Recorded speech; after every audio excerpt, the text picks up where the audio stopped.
Hello, everyone, and welcome to another episode of the Literacy Center of Expertise podcast, brought to you by the Literacy Center of Expertise at the Immigrant Education Society in Calgary, Alberta, graciously funded and supported by Immigration, Refugees, and Citizenship Canada. I'm one of your hosts, Jeremy Wilson, and along with my co-host Donna Clark, we will be joined today by Andrea Echelberger, who will talk to us about pronunciation and explain why pronunciation development is so important for our learners, as well as what are some best practices, what specific skills we should focus on, and some potential resources, among many other features of this often underappreciated aspect of language development for literacy learners. So to get started, I'd like to welcome my co-host, Donna Clark. Hi, Jeremy. Donna, would you be able to introduce our guest today? Certainly I would. I'd be happy to. So I'm really excited to introduce our guest today, Andrea Echelberger. And she is the ESL Training Coordinator at Literacy Minnesota, where she conducts professional development trainings and develops resources for teachers and ESL volunteer tutors throughout Minnesota and surrounding states. Before she became a professional trainer, Andrea spent 10 years working with refugees and immigrants from around the world in St. Paul, Minnesota. She also served as an English language fellow for 2 years in Phnom Penh, Cambodia. Andrea holds an MA in ESL from Hamline University and an adult basic education teaching license from the University of Minnesota. Throughout her time as an English language teacher and educator, Andrea has researched and written about pronunciation with a focus on literacy level learners and led extensive professional development on the topic, including the development of the Pronunciation Study Circle Facilitator's Guide in partnership with Atlas and Hamline University in 2017, leading sessions on pronunciation instruction at TESOL, COAB, LINCS, and a variety of state conferences. Whew, there we go. Hello, Andrea. Hi, I'm super happy to be here with you today. Thanks for having me. Welcome. Well, yeah, welcome. I gotta confess, I feel a bit like a groupie here. I have watched your video on the language experience approach several times, and I just love it. And I use it for a lot of teacher training. And we're going to link it up to the podcast here. But if we could just start a little aside, could you tell me why the language experience approach is beneficial for literacy learners? Absolutely. So, that New American Horizons video that you're referring to features me working with a class of literacy level learners, a fairly multi level class, and doing that language experience approach, or LEA. And what that is, it's a whole language approach, and it promotes reading and writing through the use of learners' personal experience and the language that they have, the verbal language that they're able to speak. So for LEA, beginning literacy learners relate their experiences to the teacher, to the volunteer, who then writes them down. And then those transcriptions are used as the basis for reading activities, writing activities, phonics activities. And LEA was developed, believe, back in the 60s for Maori-speaking children and then Native English-speaking children. But it's been used really extensively with learners of all ages, and it works particularly well for LESLA learners, for literacy level learners. So, adult learners who are going into English language programs might not have a lot of reading and writing or educational experience in their first language. However, everybody comes to class with just years and a wealth of personal experiences and life experiences that can be tapped into using the LEA. And this approach it's really beneficial because it develops literacy with the whole language and the whole learner in mind, as opposed to having something that's sort of pre-prepared and pre-packaged for learners who might be in really different positions. So the language experience approach offers opportunities for learners to share their stories and to engage in really meaningful, highly contextualized reading. And the fact that it's created by the learner's spoken language keeps it from being too advanced, particularly when we're working with literacy level learners. So, talking about LEA, kind of the way to think about it is that it's a student generated text. The learners are involved in the creation of the text themselves rather than being handed a reading from a book that may or may not be at their level and may or may not have anything to do with the language that they need to use outside of class. Mm-hmm. So, there are a lot of different ways that you can do the language experience approach. The classic way is kind of doing a shared experience, such as a project, a field trip, or a demonstration. So the learners engage in something together, and then the teacher elicits language from the students about what happened. And so that's what's shown in the video. We took a field trip where we walked a couple of blocks and we went to a hardware store and did a tour of a hardware store, and learners were able to ask questions about what they needed. We did a lot of practice before we went to the hardware store asking questions. And then people bought items at the hardware store that they needed for their homes.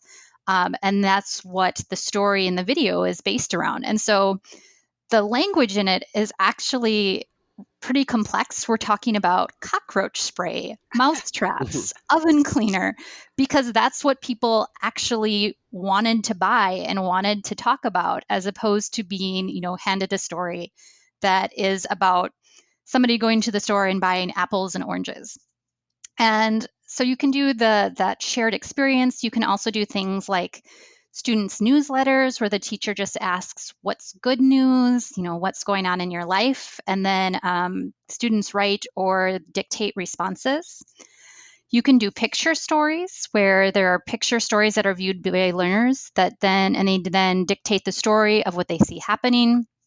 You can do responding to a single photo or pictures.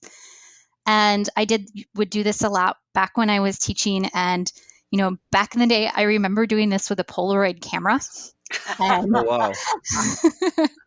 and now everybody has a smartphone. So you can, have learners take pictures of things at home and then bring the pictures in and write stories and read about there, and even compile a book of like foods people eat, for example. And you can also do like overheard stories where, before class or during break, you hear a learner sharing a story that fits with the theme or is something that you think people would want to read about. Like, for example, one of my favorites of this is I had a student who'd been gone for a few days and she came back and I asked her where she'd been. And it turns out that her sister had had a baby, and her sister had had her baby in the bathtub because her labor was so fast and the ambulance didn't get there in time. And happy ending, the mother was fine and the baby was fine. But she was telling me the story, and it was during a health unit. And like, this is great. Can we use this as our story? And it was so fantastic because she was telling me the story, and she was a very beginning level learner. She didn't have a lot of English language at hand, but the whole class, she would like talk to the class, and everybody was working together to figure out her story and then telling it to me. So even though it was her story, the entire class got involved in it, and it was turned out to be a really, really great story. So those are some examples of the language experience approach. And one of the reasons that I think they work particularly well for literacy level learners is they're so context based. Mm-hmm. And so the language that's being used in the reading is pulled directly from things that learners had a hand in creating and they know really well. And so when I was teaching and I would use the language experience approach, we would create the story on Monday, and then we would use the story for the rest of the week. So we do one story a week. And we would, this works really well with that whole part, whole approach to instruction. And a lot of times, the whole part, whole approach, when we talk about it, it's talked about, with phonics is where I first learned about it, where I hear about it the most. But you can really use it with a variety of different skills, including vocabulary, decoding, pronunciation, which I'll be talking about quite a bit more. Um, and learners in my class really, really appreciated this. I had a student tell me one day, after we'd been doing this for a few months, of creating the story on Monday and then using the story for the week and pulling out pieces of the story to practice different parts of language and then putting it back into the context. She told me, like, one story, 1 week, I understand. Um, but saying, like, that other class, it was 1 day, one story, and it was too fast. I didn't understand any of it. But when we do the same story over and over again, I get it and I can read it. And that was really, fantastic for me to watch. Like, we'd start on Monday and people would make the story, and then we would start digging in. And by the last day of the story, people were reading it fluently, they were expanding on it. They could really play with it more. It was their story to begin with. It was really context driven. And then we got so much practice on it that it was really fun to just watch that fluency build. Um, and I, at first was really worried that students were going to get bored, like, reading the same story over and over again. And what I found and what I realized, and then subsequently when I spent time in Cambodia and was trying to learn Khmer, was that it's actually really engaging when you can feel and see yourself getting better at something. And people tend to check out more when they don't understand. But when you can build in that repetition, kind of through doing repeated reading and through doing the whole part whole approach, people are actually really engaged because it's fun to know that you're getting better as opposed to every day being a struggle.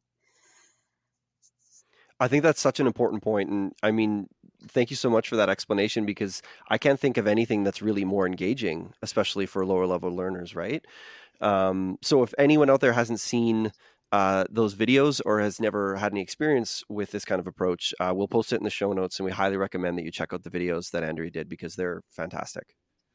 Thank you. And I will tell you, I've watched that video a lot because I do teacher training, and there aren't a lot of teacher training videos out there for low levels. So I've used it, and I've done some adjunct teaching for Hamlin, teaching about literacy levels, and we show the video. And if you ever want to become a better teacher, have somebody make a video of you teaching and then show it to multiple groups of people who are in training to become teachers, and then ask them to critique it, because I think it's a great video, and there's definitely things that I would, like, looking back, that I'm like, oh, I would do that differently. And the pronunciation work that we do from the video is an example of something that I think is a really good activity.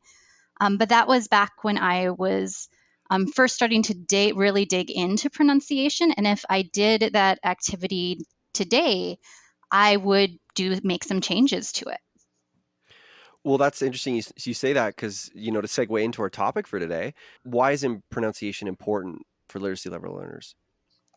Yeah, so the reason that I started doing more work with pronunciation and really being interested in digging into it was an experience I had in my class where I'd been teaching for a number of years, and I didn't know much about pronunciation. I hadn't done a whole lot with it. When I did it, it was pretty sporadic and tended to be divorced from lesson context. Like, for example, a lot of practicing of lists of words that had the TH sound, for example. And I actually remember saying to a colleague at one point, I'm working with literacy level learners. We're just starting out on our English journey. First, we've got to work on getting words out, and we can worry about pronunciation later. And then one day I had one of my learners came into class and was telling a story about shopping, I think at our local Kmart, and she was looking for something. And she asked someone who worked at the store a question: where do I find this? And it was actually a phrase that we'd worked on in class the week before, and I knew that she knew it. Like, I had heard her doing it and doing it really well. And the person she was talking to, who was a native English speaker, didn't understand what she was saying and walked away from her. and she was really embarrassed, and she was telling me about this, and I was trying to reassure her, like, oh no, your English is really good, like you've come so far. And she gave me the hand and said, teacher, only you understand me. And the entire class agreed with her. Like, I looked out and everybody was nodding.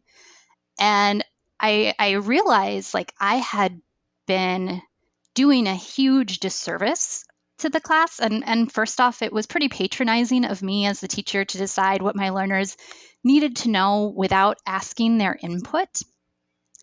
And, for literacy level learners, we're generally talking about not having a huge vocabulary when you first start out learning a language, which means you probably just have one word for something. There's not a lot of opportunities to do that circumlocution and talk around a word. If someone doesn't understand the word you're saying, you can't substitute another word or have a lot of vocabulary to describe it. So, thinking about the fact when somebody is learning a language, what's the point of learning the language if you can't use it in a way that people are able to understand you outside of the classroom? Because why we don't really test pronunciation in the classroom, pronunciation is tested in the real world on a daily basis, and it can have a huge impact on how people feel and whether or not they feel like they can be a part of the community. Yeah, that's a really good point. And I wanted, as an aside, I'm guessing that your time in Cambodia probably further solidified that, because I know I haven't had any students from Cambodia myself, but in that region, Thailand, Vietnam, I know that pronunciation is often a big issue, and I'm assuming that it would be with some of the native languages in Cambodia as well. Did you find that, or would you also say that it really depends on where your students come from too, on how important pronunciation is? Yeah, I think, every language group is going to have different pronunciation features that are going to rise to the surface more than others. And as teachers, that can be particularly challenging if you have learners with lots of different language backgrounds to say, well, how do I do pronunciation in a way that's going to help students who speak 17 different languages? Mm-hmm.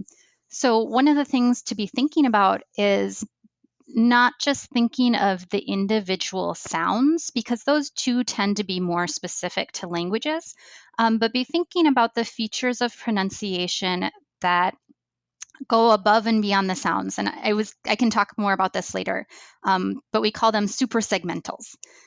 So pronunciation features that go above and beyond the individual sounds and phonemes that make up the language. So talking about suprasegmentals, talking about things like intonation, word stress, that have a huge impact on whether or not somebody is able to understand a word, and are features that can, no matter what your language background is, are really important to be able to pay attention to and use in your speaking. Yeah, absolutely. And what would you say are some of the best practices for teaching pronunciation to literacy level learners, or what are some other key things that teachers should keep in mind? Yeah, so some key features that I found out when I started doing research, and there's a lot of really good research out there. And if somebody wants to do some pronunciation research and is wondering, like, where do I start? How do I start reading about pronunciation? I cannot recommend the book Pronunciation Myths highly enough. It's edited by Linda Grant, and it has a lot of the big names of people who have been doing pronunciation research for years, including Donna Brinton, Tracy Derwing, Murray Monroe, Judy Gilbert, and then Beth Zelinsky and Linda Yates in the book have a section that is specific for teaching literacy level learners. And Pronunciation Myths addresses different myths and then debunks them. So Zelinsky and Yates' myth is pronunciation instruction is not appropriate for beginning level learners. That's the title of their chapter. And they spend the chapter talking about, how important pronunciation actually is for literacy level learners. And there's some good research out there that from people saying why do we immerse beginning level learners into the grammar and vocabulary of English, but then leave them to struggle on their own with the pronunciation? Or, pronunciation difficulties can lead to a loss of confidence to interact with spoken English, which is definitely something I heard from my learners a lot, that they didn't feel comfortable speaking English outside of the classroom because they were afraid people weren't going to understand them. Hmm. And a lot of lower level learners, their only source for developing the target language and the only place that they might feel safe enough to practice speaking it is going to be in the classroom. So it's really essential. Sorry. It's really essential that teachers are integrating pronunciation instruction into their teaching. And research also shows, like Tracy Derwing's 2003 study on ESL students' attitudes about their accent that was done in Canada, that a majority of learners are really hungry for pronunciation instruction and want pronunciation instruction. So knowing this, for literacy level learners, what are some things that teachers should keep in mind? A big one, my number one thing that I try to keep in mind is thinking about the fact that accent isn't the villain. There is absolutely nothing wrong with having an accent. Everybody has an accent. I have an accent to a lot of people's ears. And so thinking about pronunciation instruction as accent addition, not accent reduction. We're not trying to get rid of people's accents. When we're teaching pronunciation, we want to be giving people options of tools, like a toolbox that they can choose whether or not they use when they're speaking with people, and they want to be more intelligible. So, that's another big thing, is applying that intelligibility principle, rather than trying to encourage people to have native speaker like perfection. And of course, pointing out, when we say native speaker like perfection, we're generally pointing out to, I come from Minnesota, so that kind of very flat Midwestern accent, knowing that around the world there are millions of people who are native English speakers who have very, very different accents. So it's not important that people don't have an accent. What we want to do is figure out ways that people can speak English in a way that's going to be easily understood by the listener. I'm so anxious, Andrea, to get to the skills and the suprasegmentals, and I'd like to know what is like the most impactful skill for us teachers to focus on when we have a class of students who are from all sorts of different language backgrounds. Yeah, so a couple of different things to keep in mind is, like you said, talking about the segmentals versus suprasegmentals. It's not that one is more important than the other. It's kind of picking out and choosing to have more bang for your buck. So with segmentals, something that I found really helpful is the idea of the relative functional load principle. And there's a great chart in the Pronunciation Myths book that lays it out. And the relative functional load principle says that there are different sounds that, if you swap them, are going to have a higher impact on intelligibility than others. So, for example, in Minnesota, we have a lot of people who are native Somali speakers. And Somali language does not have the P sound, it doesn't have the P. So most Somali speakers, when starting to learn English, will swap the P sound for a B sound. So they swap the P for a B. And when you look at the relative functional load chart, with the initial sounds, if you swap the B for the P, that has a relative functional load of 98%, which means 98% of the time it can interfere with people's understanding. Where if you look down at the chart, you find the T versus the TH has a relative functional load of only 18%, which means there aren't a lot of words out there that if you change the TH sound to a T sound, people are going to have problems understanding you.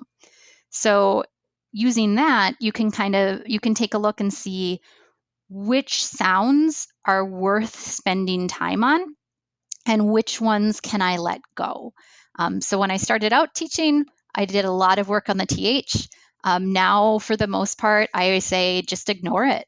Like don't worry about it. There's lots of other sounds that are going to get more bang for your buck and are going to have a bigger impact. Um, and then talking about suprasegmentals. So those are those things like I said earlier, word stress, intonation, thought groups that have an impact on students' intelligibility. And there's a lot of research that suprasegmentals can have actually a bigger impact on intelligibility than some of those individual sounds. So when people are saying, well, what should I start with? The one that I recommend kind of as just being good for anyone, no matter what the language background, and super important in English, is word stress. And word stress is this beautiful pronunciation feature that is great for instruction because it's really important in communication, and it's also really easy to teach. And the reason it's so important in communication is that people who are native English speakers tend to store words according to their stress patterns.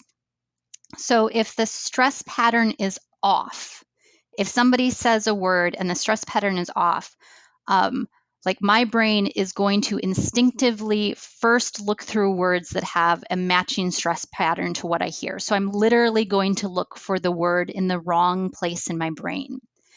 And that stress pattern can actually override the sounds, the segmental information, and can make me think that I heard a different word. For example, there was a study that was done where they had people who were not native English speakers read words, and the word stress pattern was off. So the word normally was pronounced normally, and somebody who was an English speaker heard it and thought it said no money. So Oh, wow. that word stress is really, really, really big. Another thing that I would really recommend that you can teach across levels is intonation. And intonation is this feature that it carries a really high communicative load in terms of structuring information because it provides listeners with cues and it helps build rapport between speakers. And I've heard it called like a grammar. It's a grammar of cohesion. It like pulls the message together. And there's a lot of assumptions made. People think that those basic signals of intonation, like the rhythm, is just a natural part of all human speech, but they tend to be really, really language specific. So, another example of this, going back to Somali speakers, something that I realized when I started to do some research and dig into intonation is Somali language is a language where there is equal emphasis on each syllable. That's the way it's spoken. And so when somebody transfers that equal emphasis on each syllable into English, it can come across as the intonation pattern comes across as sounding very aggressive or demanding. And so I had students who are like, sometimes people ask me why I'm angry and I'm not angry. Like, why do people think I'm angry? And realized it was that intonation pattern. Mm-hmm. So, the difference between going up to someone in a grocery store and saying, "Can you help me?" versus "Can you help me?" and how that changes the interaction from the very beginning.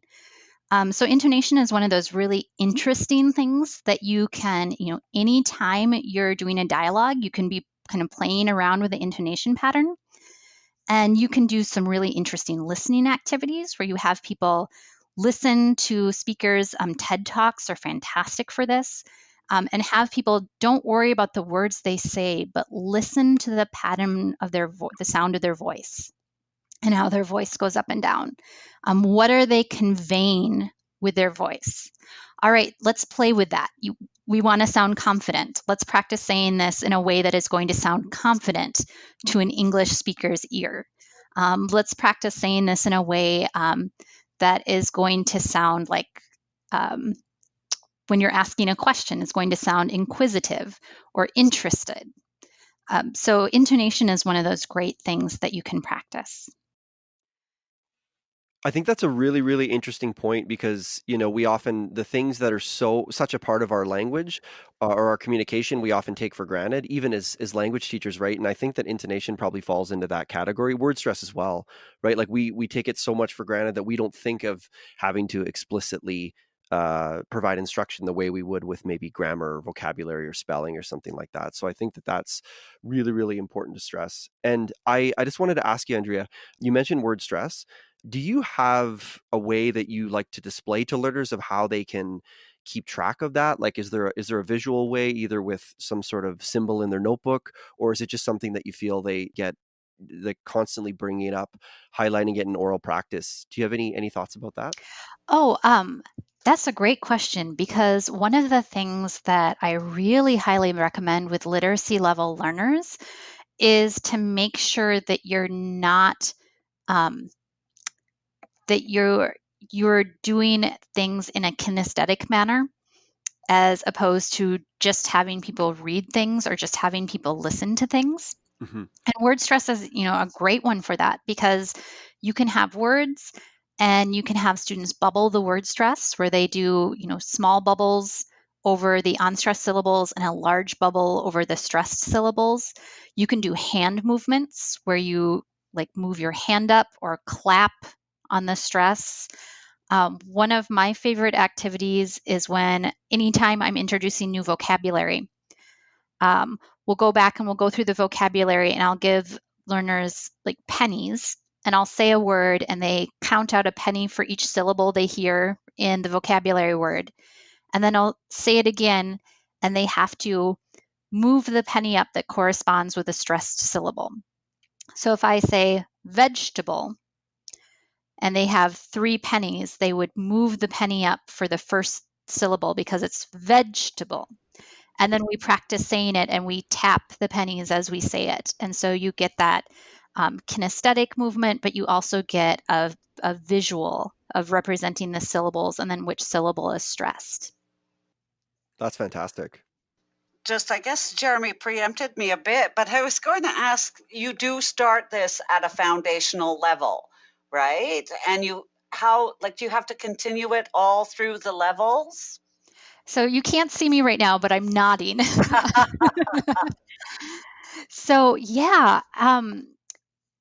there's so many things that can be taught at literacy level. And I think a lot of hesitation from teachers is, well, what Jeremy named is that when it comes to pronunciation, there's a lot of stuff that we just do instinctively. You don't really think about it. Like, we don't really think about how intonation works or about how word stress works. We just do it. And so um, pausing and going back and starting to pull it apart and looking at some rules, but you don't need to teach literacy level learners the rules. Like, there are rules from word stress, but there's so many exceptions because English. Hmm. That I don't usually recommend teaching. Like, don't teach the rules, just teach the words, teach how it works in the words that come up, teach the language to talk about it. Like, when I'm teaching a literacy level class, if you repeat it enough and practice it enough, you can get people to understand, what does syllable mean? And show me the syllable and count the syllables. And what does word stress mean? And what does rising and falling mean when we're talking about intonation? Um, but if you're practicing it at the beginning and you're laying the foundation for some of that language that people are going to use to talk about it, as they move up through the levels, they're going to carry it with them. And then maybe when they get higher, they get a more complex explanation of, this is how it works. And this is, the rules for word stress, but they've already got all of these examples in their heads of how it works. And then they can start applying the rules to it. So I know there's hesitation a lot of times for people saying, I don't want to teach literacy level learners because how would I explain it in the language that they are able to understand? And I'm saying you don't really need to do that. Just teach it, integrate it into your regular practice. Um, you know, start teaching some of that language to be able to talk about it. And that's going to lay a really strong foundation that is going to serve people well as they move up and start to learn the rules. Then they can apply it to what they already know. Absolutely. Yeah, I think myself that I was afraid to teach pronunciation for a long time because I didn't have that self-awareness of actually what was stressed and what wasn't. And I know that that's something that prevented me for a long time from incorporating pronunciation into instruction. Can you think of any other things, Andrea, that stop teachers from doing this? And can we Oh, encourage them to do so? yeah. I mean, I think pronunciation is also really intimidating because there's just so much of it out. There's so many features to it. And there are some really big gaps in teacher training for how to teach pronunciation and how to integrate it into classes. Um, and if teachers want to do a good job, and we want to make sure that we're not wasting learners' time. And when there's a million things out there to choose between, it's hard to know, what's worth focusing on and what's worth spending time on and what's actually going to make a difference for learners. And so one of the other things that I really encourage people to think about is listening is a huge part of teaching pronunciation, because our when it comes to sounds, when it comes to things like word stress, those suprasegmentals, intonation, our brains generally don't hear or pick up on things that aren't present in our first language. Like, we have to literally train our brains to hear the new sounds. Um, when I was in Cambodia trying to learn Khmer, I remember my tutor trying to tell me like I was mispronouncing a word. And he's like, no, you're saying it like this and you need to say it like this. Like, you're saying this sound and you need to say this sound. And me saying to him, you are saying the same sound. Like, they are the exact same sound. He's like, no, they're totally different. I'm like, nope, they are the same sound. And then having that light bulb of like, oh, I get it. Okay, now I get it. Like, this is exactly what my learners were experiencing when I would be trying to teach how to do a sound or something that wasn't present in their first language, that our brains literally don't hear it. But the good news is that they can be taught to hear it. We can learn how to do anything. Our brains have neuroplasticity. They're constantly changing.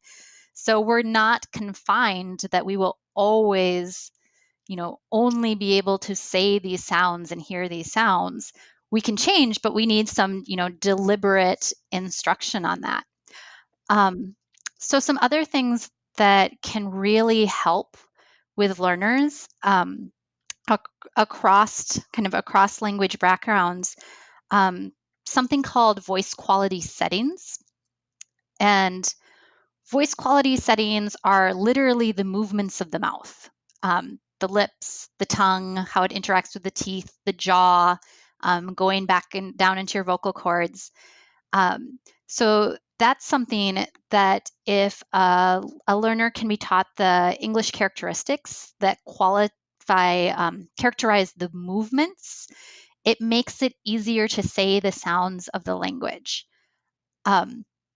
So, for example, working with students from Southeast Asia, there tends to be the voice quality settings of a lot of Southeast Asian language tend to be minimal jaw movement, not a lot of lip movement, and you don't see the tongue. When you watch someone who's speaking English, who's a fluent and easy to understand English speaker, you generally see a lot of jaw movement. There's a very open jaw. The lips are moving constantly, just to say the vowels in English, a, e, o, u. We have a huge variety of lip movements, and we pronounce a lot of sounds and a lot of vowels in particular at the front of the mouth, and the tongue is really involved with the lips and the teeth to make these sounds. So if somebody is not moving their jaw and not really moving their lips and has their tongue pulled back in their mouth while they're trying to speak English, it's really hard to make those sounds. And it's also really hard to do things like word stress, because word stress, kind of emphasizing the stress syllable, we're stretching out that vowel. And if you can't make the vowel, if you're not able to make the vowel, you can't really do that stretching it out. So, if we can help learners become more comfortable with making the mouth movements of English, the voice quality settings of English, that is going to really make it easier for them to make the phonemes, to make the sounds that make up English, and then also tap into being easier to do things like projection, to do word stress, and to play around more with that intonation. And the best way to teach voice quality settings is through actually looking at your mouth. And so when I was teaching in the classroom, we had handheld sets of mirrors, and learners would watch my mouth as I said a word or a phrase, and then they would watch their mouth and practice imitating the mouth movements. And one of the things that I really like about this is it's super kinesthetic. So people get immediate feedback, and that's super accessible for literacy level learners, rather than getting auditory feedback and me like trying to coach them verbally. They're able to actually see themselves as they are making the words. You can do fun things with it, like practice doing lip reading with vocabulary lists or phrases, and see if people can actually see your mouth movements. And then we would always reverse it. So when I was teaching voice quality settings, my learners dubbed it American mouth. And the joke was, I would say, show me your American mouth, and learners would start making their mouths as big as possible and kind of really exaggerating their lip movements, and everybody would laugh. Because Americans have big mouths. It was the joke. But then we were able to flip it, where a lot of my learners were Karen speakers, and so I would say, teach me how do I say this in Karen, and they would show me how to say it in Karen, and then the learners would say, teacher, use your Karen mouth, and point to their mouth so that I would imitate their mouth movements when I was working on saying their languages. And it makes a huge difference in your pronunciation. And again, just it was that kind of a fun way to play around with the language and almost kind of take on a different role while you were speaking it. And another feature that really benefits people, kind of no matter what the language background, is consonant clusters are really tricky, or final consonant deletion. Because in English, that really carries a lot of weight. Like the word tree versus treat, or scar versus scarf. If you drop the final consonant, it sounds like a completely different word, which means that the listener then has to be doing a lot more work to think about context clues and what is the word that they're actually saying. So practicing doing listening perception for that, I found, was really important. I was talking to a learner one day, and we were trying to say the word school, and I'd say school, and she would say school, school, school, and said, what's the last sound in the word school? What's the last sound? And she said, ooh. And I realized she's not hearing it. Like she's just not hearing that L sound at the end of the word. So for that, doing things like saying words and having students write down or hold up cards that letter cards that correspond with the last sound was really helpful. Doing building words backwards. If people are having trouble pronouncing the final sound, start with the last sound in the word and work your way forwards instead of starting at the beginning and working your way backwards. Because when you start with just the final sound, people can hear it, and then you add on, as opposed to starting at the beginning and moving backwards. where if people can't hear that final sound, it's not very helpful. Absolutely. I remember a colleague recommending that to me when I was teaching IELTS years ago, saying, go from the word, go start the words at the end and move forward. And it had a big difference for a lot of our Vietnamese students at the time. Oh yeah, yeah. Just when it works, I've had teachers who have been like, this is the best thing I've ever experienced because it just makes a huge difference. It kind of like flips that light bulb on. When you mentioned about learning language in Cambodia, I'm sorry, I can't remember the name of the language in Cambodia. Or what? Khmer. Khmer, one of the languages, I'm sure. I remember I was teaching at the time, but it was 5 years ago, and I had read a book about skill development, and they had talked about a landmark study with Japanese speakers in LNR, and them being set up with a test where they'd hear either an L or an R sound, and they'd have to hit a buzzer and find out if they were correct, and they were constantly getting it wrong.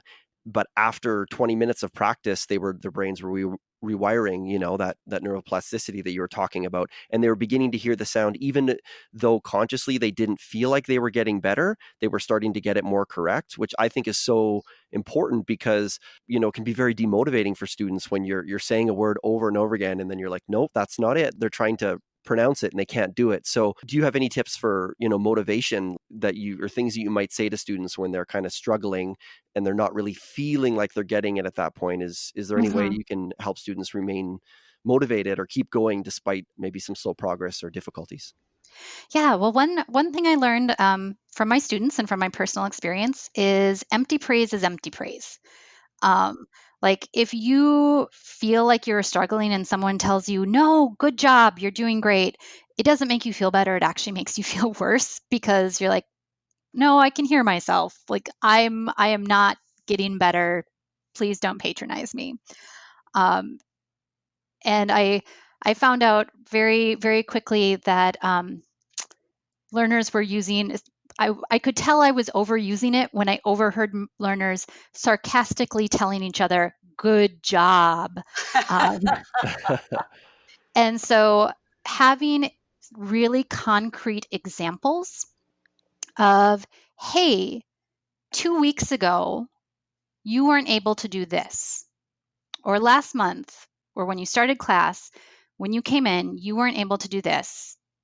And now today, I just heard you do this. Like, so having really concrete examples um, for pronunciation, I think if you're able to, and we have smartphones now, so it's a lot easier. Doing regular recordings of learners doing kind of spontaneous speaking, just 10 seconds or 15 seconds. If you're doing that every few weeks, you have something that's really concrete that people can hear. This is where I was, 6 weeks ago, and here's where I am today. Like I can talk so much more um, because it's hard to that incremental progress. It's like you were saying, Jeremy, it's really hard to track that, and it's really hard for us when we're seeing ourselves just making a tiny little progress day by day to see that.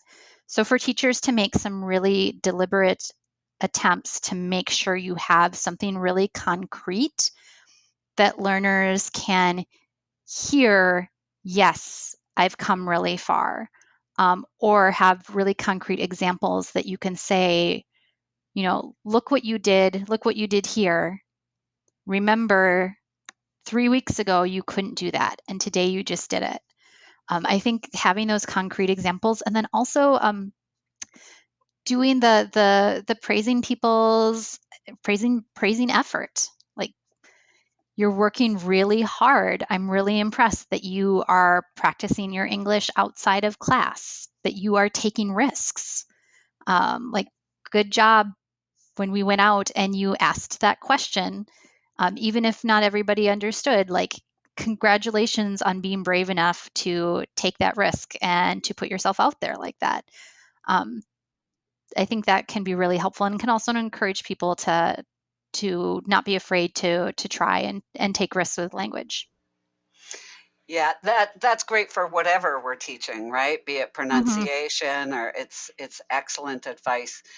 I feel like, Andrea, we're coming close to the end of our time, and it's I wish we had forever to talk about this stuff. It's fascinating, and I loved listening to your stories and your recommendations.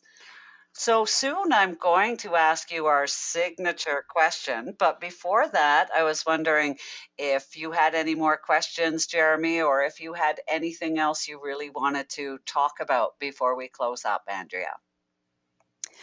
Well, Jeremy, do you have any questions? Because I'd also love to talk about available materials out there. That's the one that I wanted for you to highlight, because I know you did mention Pronunciation Myths by Linda Grant, I think you said, and we can definitely highlight that in the show notes when we post the podcast. But is there anything else where teachers can start, maybe? Because we talked about how overwhelming all the core knowledge of pronunciation may be. So what do you recommend as a good starting point?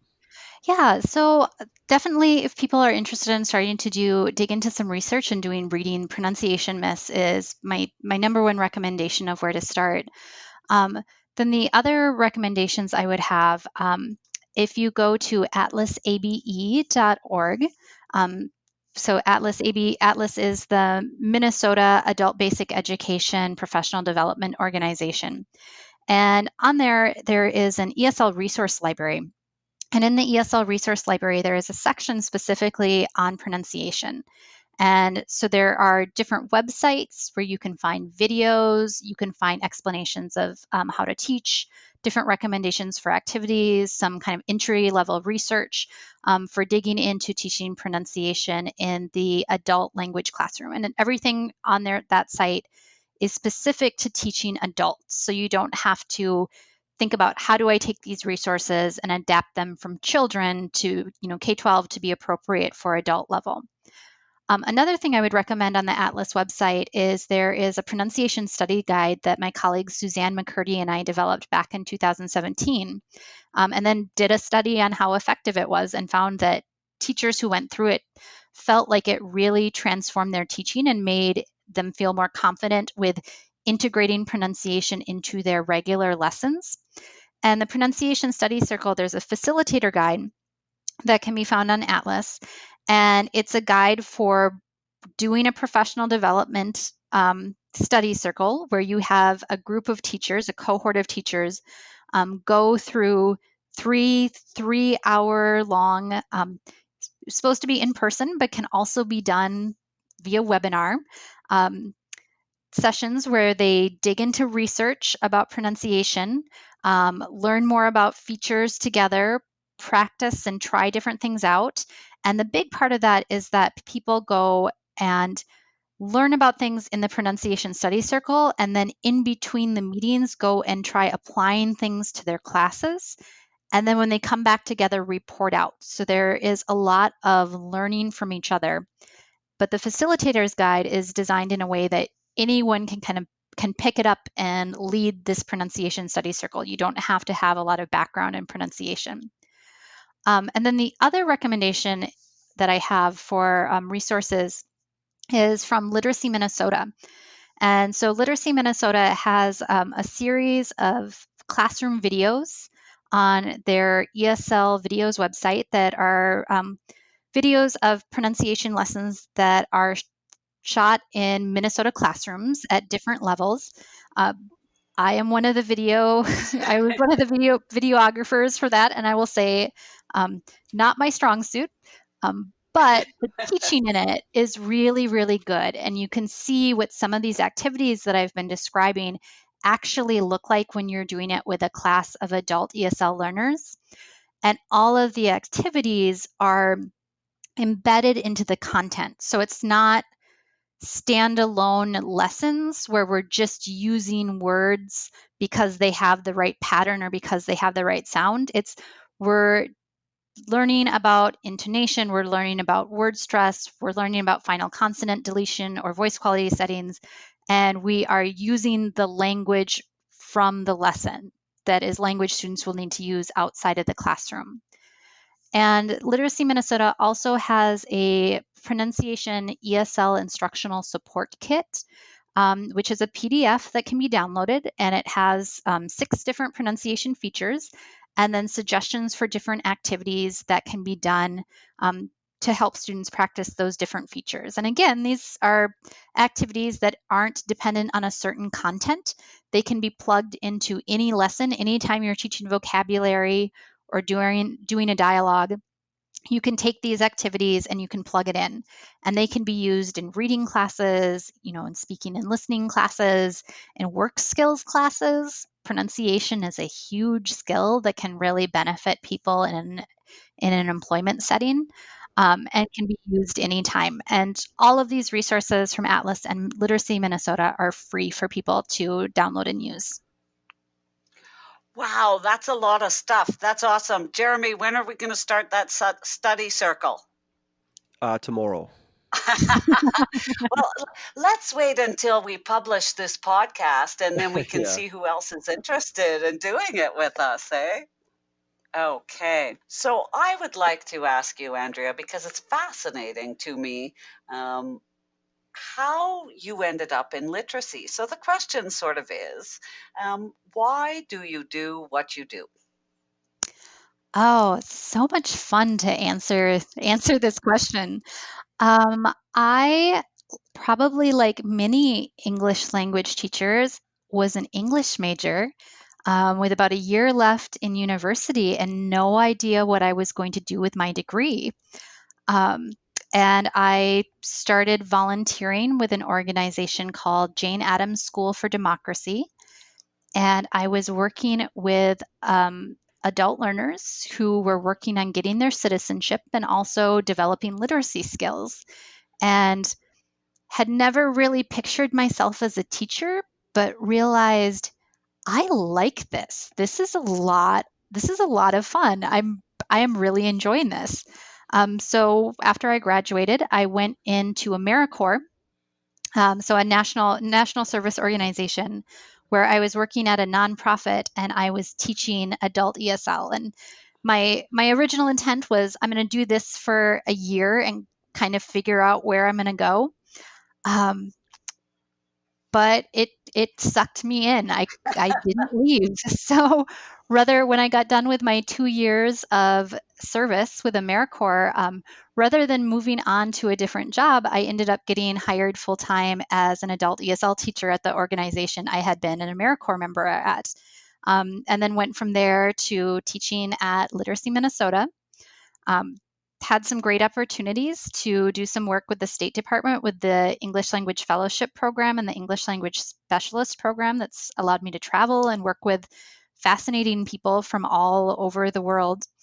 And now I am the ESL Training Coordinator at Literacy Minnesota, which when I got it, I was telling people, I'm like, this is kind of my dream job, because I was a classroom teacher for a long time and I worked with volunteers.